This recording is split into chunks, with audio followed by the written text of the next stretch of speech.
And once we get to the understanding of, well, what need is in question here, then we can move on to actually making a request either to ourselves or others to fulfill that need.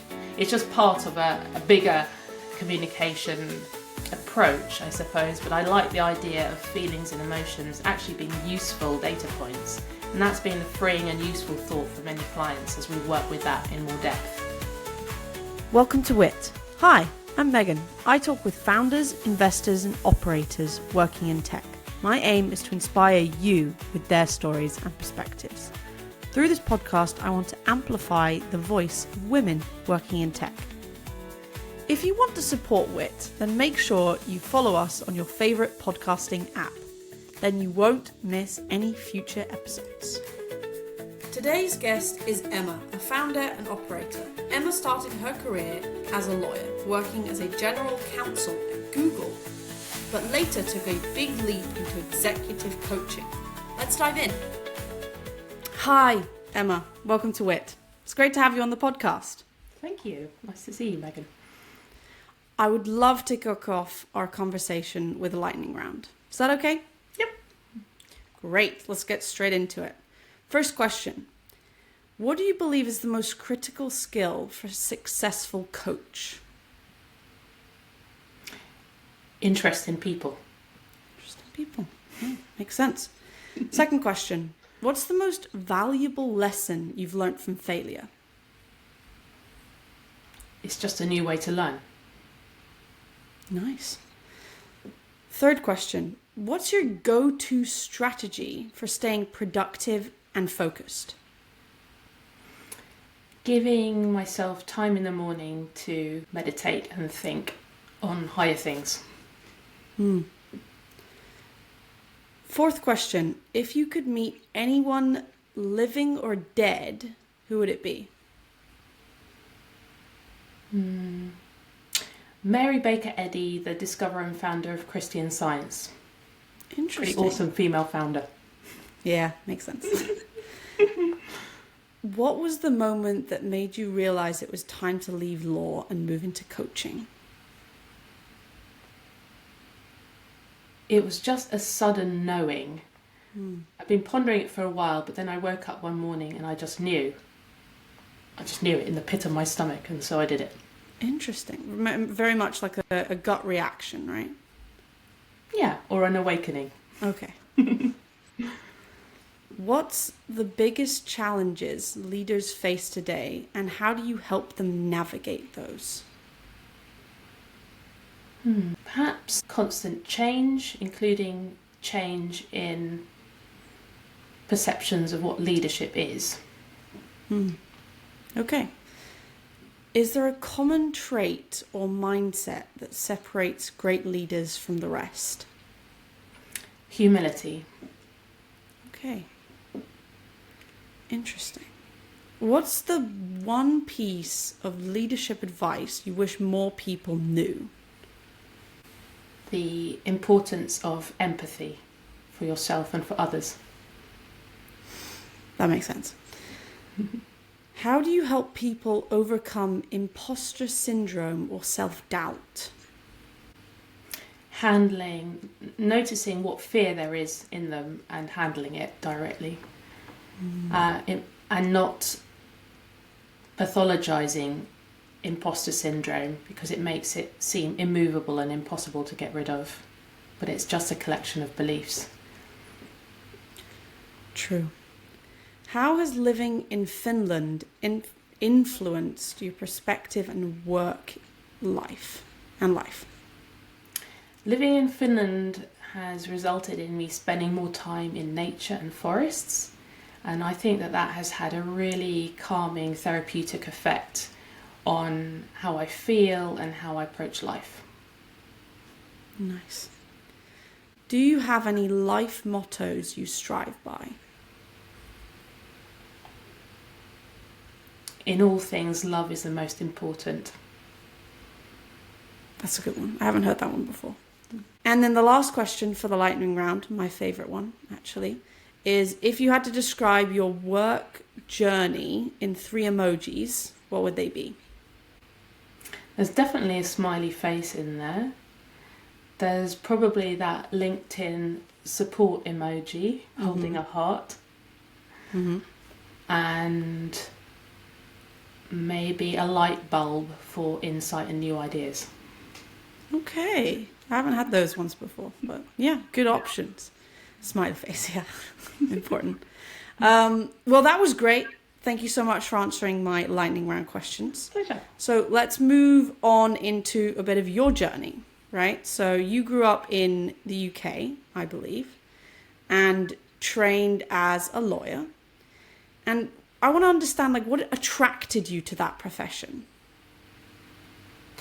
I was actually born in Finland and grew up here till I was 7. But anyway, Well, what attracted me to law is I remember thinking quite idealistically maybe about the world, and I thought, well, law is a reflection of society's highest sense of right and justice, and I'm interested in justice and understanding those things. So if I study law, I'll understand more about the world through the medium of law. Mm-hmm. And then I remember thinking quite visually about law being a bit like a skeleton, like the bone structure of society, and then other things forming the more fleshy part, the beliefs, the ways of being, culture. And I remember thinking, I'm going to start with the bones and then I'll see where my life takes me with exploring the rest. And I think I'm kind of doing that moving into coaching, which is much more about mindset, beliefs, feelings. Mm-hmm.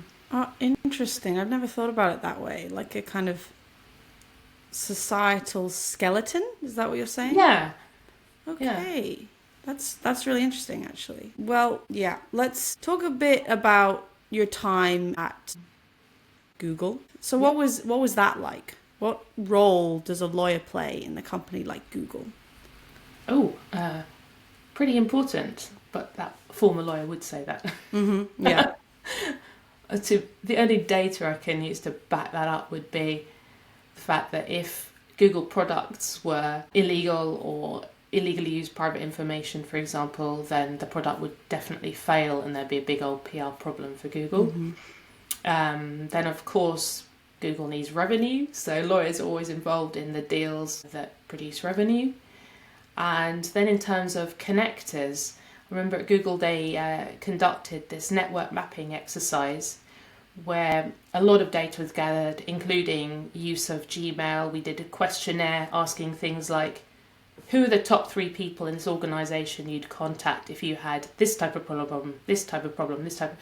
And overall, they amassed absolutely enormous amounts of data and produced a map, which was, imagine, a lot of lines and connected nodes. Mm-hmm. And the most connected node was the legal department. We have connections with sales, marketing, product, everything is in some way connected to Google, to the legal team. And so from that, I remember feeling a bit of an uplift when I saw that and thinking, gosh, we're quietly connecting and having an influence on the whole organisation. Yeah, I mean, that must feel so kind of empowering that you're a part of everything. What does that feel like? Well, you feel joyful when you feel you're having a meaningful impact. Mm-hmm. And it's not in the front seat, but you can, even on the back seat, quietly and confidently and caringly be doing your work and helping things roll. Yeah, definitely. That's really, really interesting. I want to talk a bit about communication, not necessarily at Google, just in general, and how kind of feelings, emotions, how they play in the workplace. Mm-hmm. Should we talk a little bit about, play more into that? Yeah. So these days, right, I coach people who are working in business. Mm-hmm. They're either C-suite or middle layer, middle management, working their way up. And I've very often had people coming to me wanting to discuss emotions and feelings. Yeah. Sometimes it's how do I contain them and not show them, or I'm really frustrated that around me people are leaning too much into emotion and it's a waste of time and space. Mm-hmm. And so I've had a lot of dialogue partnering with coaching clients to make sense of their thoughts around this. And I think one thing that's been really useful in this work is the learning I've done concerning nonviolent communication, which is a communication theory of Marshall Rosenberg. Mm-hmm. And in that, this nonviolent communication, another name for it is compassionate communication or connecting communication. So any kind of communication that brings people together as opposed to pushing them apart. And in NVC, feelings have a key role because they're seen as data. Yeah. So if we're feeling a particular thing, it either indicates that our needs are being met or they're not being met. And once we get to the understanding of, well, what need is in question here, then we can move on to actually making a request either to ourselves or others to fulfill that need. It's just part of a bigger communication approach, I suppose, but I like the idea of feelings and emotions actually being useful data points. And that's been a freeing and useful thought for many clients as we work with that in more depth. Mm-hmm.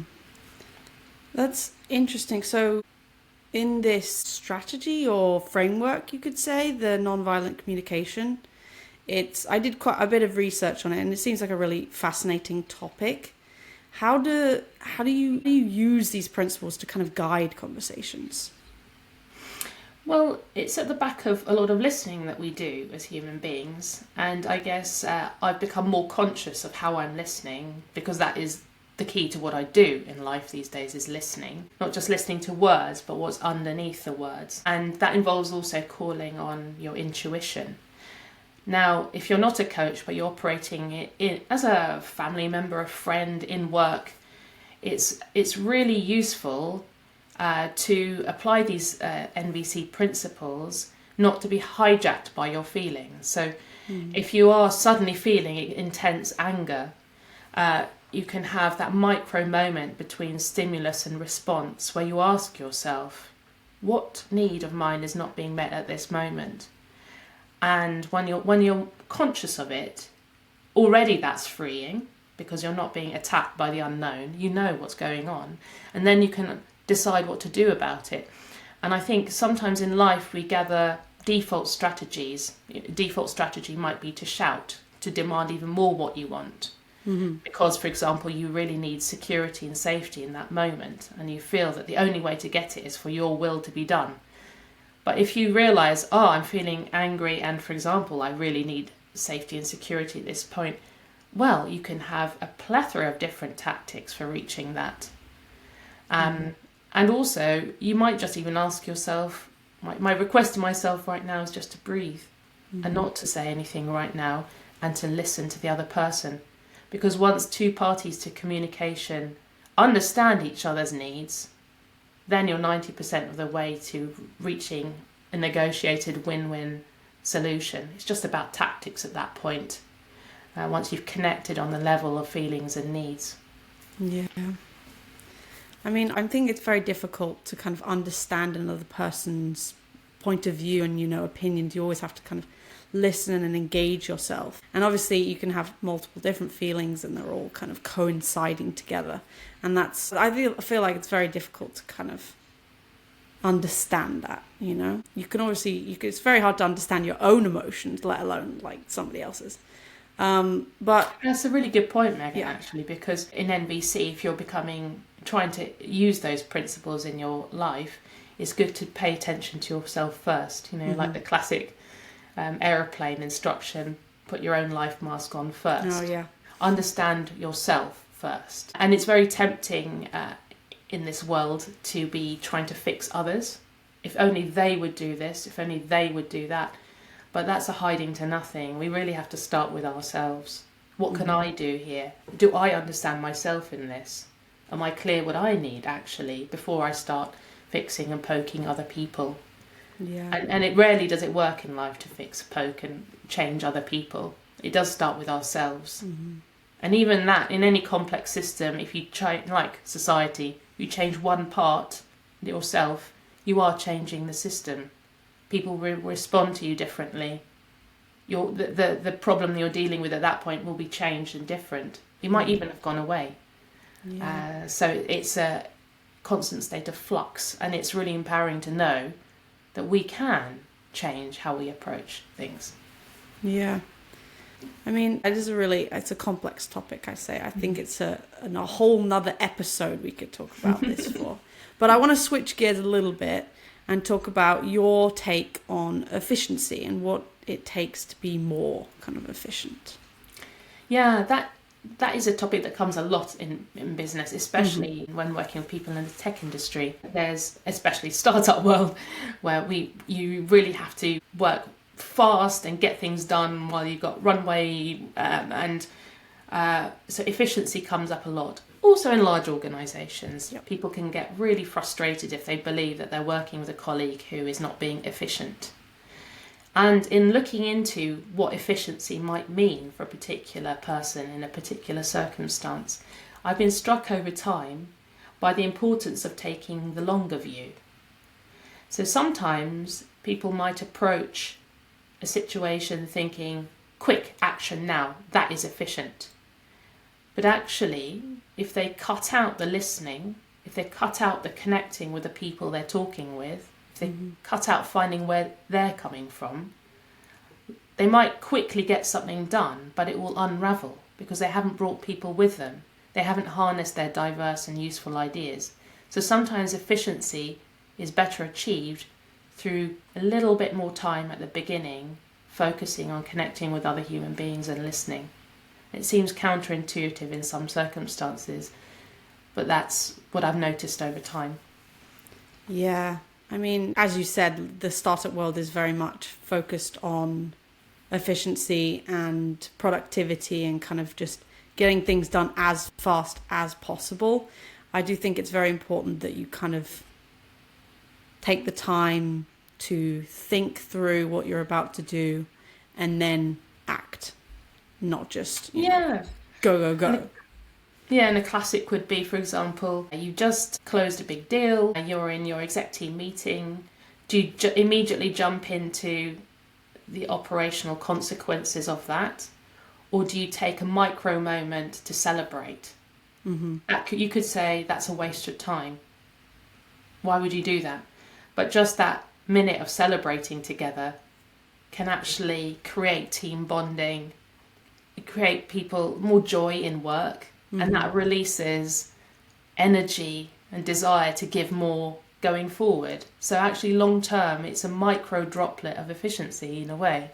And why not do micro things that bring joy to work? Yeah, exactly. Why not? Brings up morale. It's a whole kind of brain chemistry thing. Yeah. Probably. But yeah, no, definitely very interesting. We've now entered the part of the podcast which I like to call the zigzag zone. And so this is where I want to know where you're zagging, where everyone else is zigging. And I think a pretty big zag is how you went from being a lawyer of tech companies to now becoming a coach. So should we start there? Sure. I think it was just a natural evolution, and I definitely realised the zag of my zig when people ask me, not everyone, but some people ask me, so why have you decided not to be successful anymore? Did anybody ask you that? Oh, wow. Okay. I don't know how you respond to that, but okay. Continue. Well, in one case, it was a big old belly laugh. But really inside what I'm thinking is every person views success differently. I can never approach any coaching client and think before I've talked with them and listened to them that I know what they think success is. I have no idea until I've listened. And equally for myself, my concept of success has evolved over time. And I'm really grateful for every step along the way. I've experienced wonderful things. And right now I've zagged into really leaning more into my internal growth and how I see the world. And I'm really interested in the deeper meaning of things. And because of the choices I've made, I have the time to breathe, think, and lean into those things.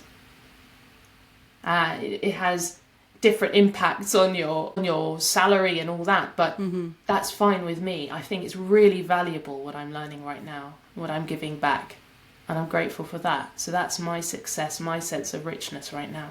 Yeah. Would you say it's more of a passion for you now, that it's kind of evolved into that? Well, I've always loved what I do. I used to be passionate about being a lawyer. Loved it. It's working and connecting with people in a different way. They'll turn to you for advice. Whereas as a coach, you're not dishing out advice.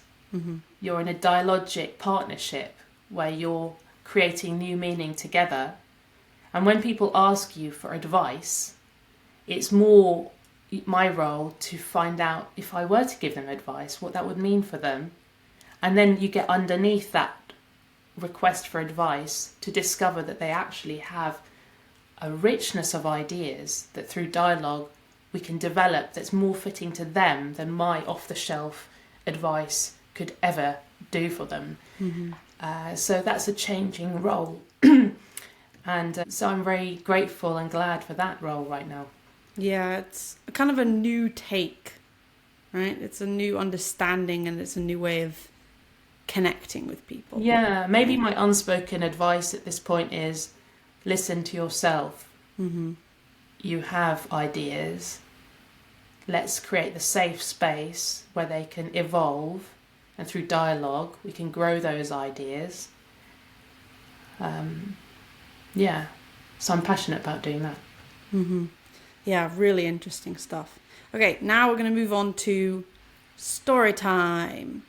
So I want to know what led you to become, and what is, a Lego serious play facilitator? Facilitator, yeah. Facilitator. So how did that happen, and what is it? Well, when I was a lawyer, actually I think I'd already moved to Finland. I was working as a lawyer at Fondia, which is an alternative legal service provider here in the Nordics, and I still have lots of contacts to the legal industry in the UK and Ireland.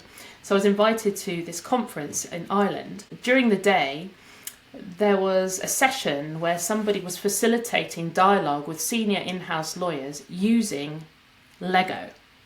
Okay. And I remember some very unexpected looking characters sitting there in their grey suits building digital strategy concepts, metaphorically building their around what is strategy for them, what's their legal operations strategy, using Lego, and having really animated conversations. I couldn't believe my eyes. If you normally gave that topic to someone and no stuff to build with, it would be quite a dry dialogue with people you don't know at a conference. But this was alive and buzzing, and I thought that was wonderful. So I went off and found a way to train to be a Lego serious play facilitator, and there's a whole other Lego set for this kind of work, and it's used for innovation, for strategy creation, for team building, and the main idea is that people can actually build with their hands as well. So and it's particularly good for including more introverted people, because having built their metaphorical build that the facilitators put to them, they can talk through their model. This symbolises this, that's what this means to me. And so people are focusing on their model and not eyeballing them, which can be very off-putting for some people. Yeah. So it creates really lively dialogue. And having done this training, which I did in London, I did some workshops at Fondia where we looked at different issues around what does platform mean for you? What does digitization mean for us? And it created some really wonderful conversations, which really uplifted me because they're very inclusive and joyful, which are two things that are really important to me. Wow. Yeah, I was so confused when I read this on your LinkedIn. I was like, what is that? But that's really cool. It sounds like a great idea. There was some Lego at a Nordic Business Forum. I was like, ooh, Lego. I love Lego, and we cycled to the Lego office in 2019, and that was a really fun month. So up the coast of the Netherlands and up up to the Lego house, and it was very awesome. So I understand the kind of appeal that Lego can incite, and you can have really interesting conversations just built on a toy, basically. But yeah, no, that was really interesting. Thank you so much for telling me that story. So sadly, we've come to the end of our podcast, but I do have 3 final questions for you. Okay. So first one being, so imagine it's 2035. What does your life look like? Okay, what do we know? 10 years' time. I will be very focused on my spiritual life. And I will be involved in helping other people, maybe leaning more into spirituality. Okay, interesting. And then how can listeners follow along with your journey? Well, at the moment I'm being quite quiet. I'm doing lots of things, but I'm not shouting much on social media. So if anyone sees this and would like me to speak or talk about anything particular, topic suggestions, very welcome. Okay. And then how can listeners be useful to you? Be yourself, shine in the world, appreciate yourself, think of your life as a gift, and just be without fear as much as you can. Good advice. Very good. Okay, well, thank you so much for being on my podcast. I am really looking forward to following along with your journey. Right. And hopefully we'll be able to organise some sort of get-together at some point. Some Lego play. Yes, exactly. But thank you so much. Thank you. Bye. Thanks for listening. Hope you enjoyed this week's show. To make sure you don't miss next week's episode, follow us on your favourite podcasting app. Do consider leaving a review, as it helps the podcast tremendously.